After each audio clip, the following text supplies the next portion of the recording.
We warmly welcome a leader who believes in working with the people and strengthening democracy.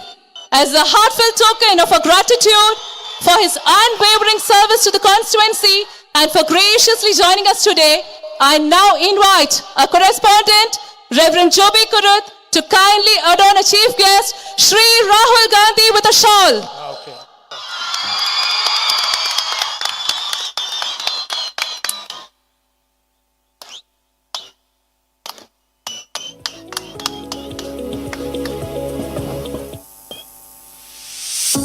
Thank you, Father. Now I invite our Tirumeni, Right Reverend Matthews Mar Macaris Episcopa, to present a memento as a token of love.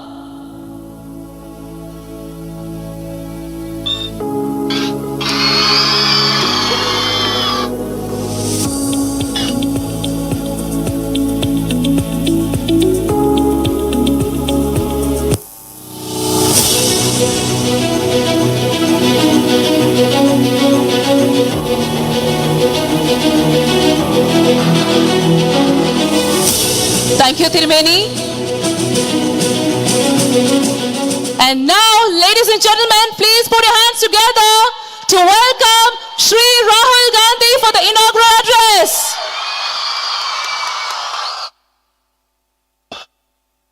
Thank you very much.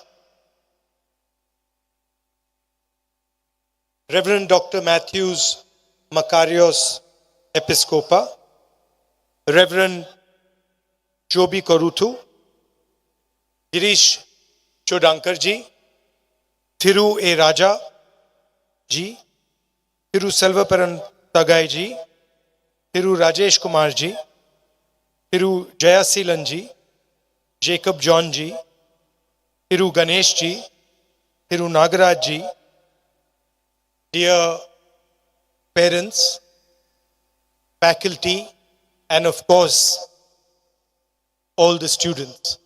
I'd like to welcome you here today.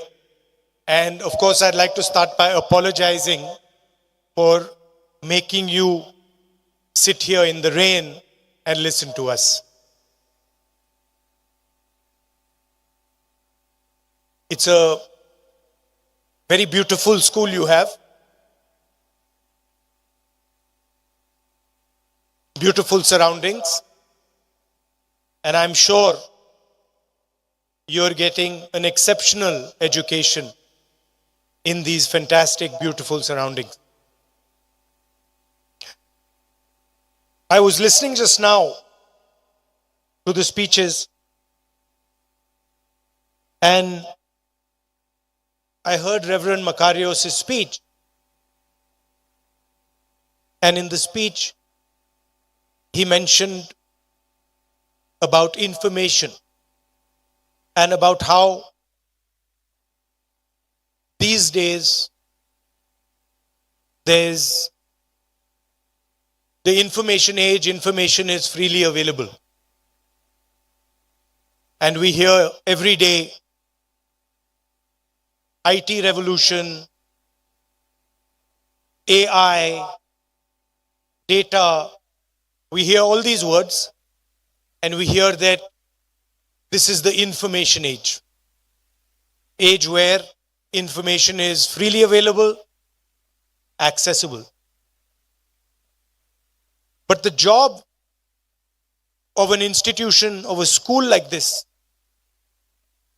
is to create people who are able to look at the information, turn the information into knowledge, and even more importantly, to behave with wisdom.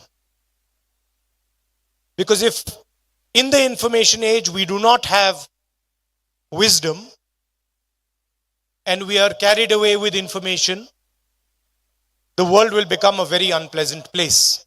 We will fight with each other, we will harm each other, and so schools like this have a very important place because they turn young students into wise citizens. So I'd like to thank all the teachers, all the faculty who are doing this tremendous work, not just for your school, but for the entire nation. Just before I came here, I had a chat with some of your students.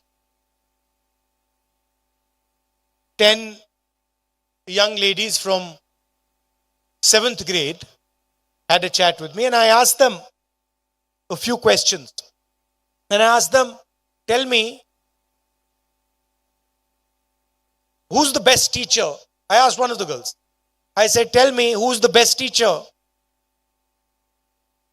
who teaches you? And she said, I'm sure she's here. And she said, Alice ma'am. So I'd like to see where Alice ma'am is. Can I see, is Alice ma'am here? No? There's Alice ma'am. So I asked them, I said, why is Alice ma'am a good teacher? Why do you consider her such a good teacher? And they immediately answered with a few things. They said, she listens to us. She treats us with love and affection. She's kind to us. And she makes us have fun while we study. Now, I was talking about information, I was talking about knowledge, I was talking about wisdom.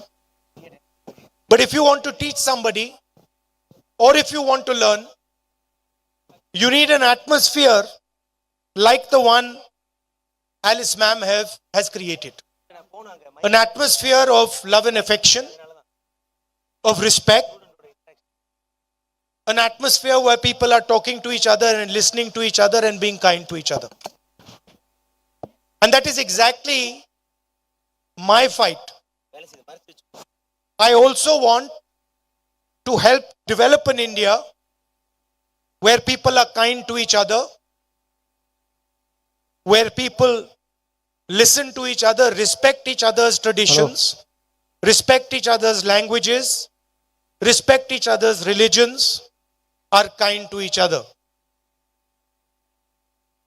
The most important thing, if you ask me, in my now 20 years of political experience, I asked them, the girls, what do you want to do? And they said, we want to be doctors, we want to be pilots in the Air Force, but nobody said politician. And my friend here, Rajaji, commented that nobody wants to be a politician.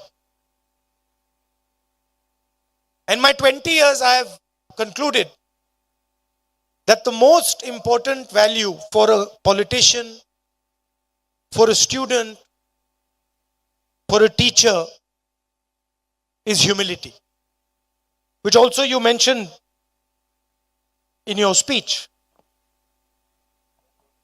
Humility is the answer to understanding. Humility is the answer to respecting people. Humility is the answer to building a great nation. So I would advise all the children here that be humble, do what you want, excel in whatever you want to excel in. Hold your ground, do not be pushed around, do not be frightened, but most important, retain and develop your humility. Thank you very much.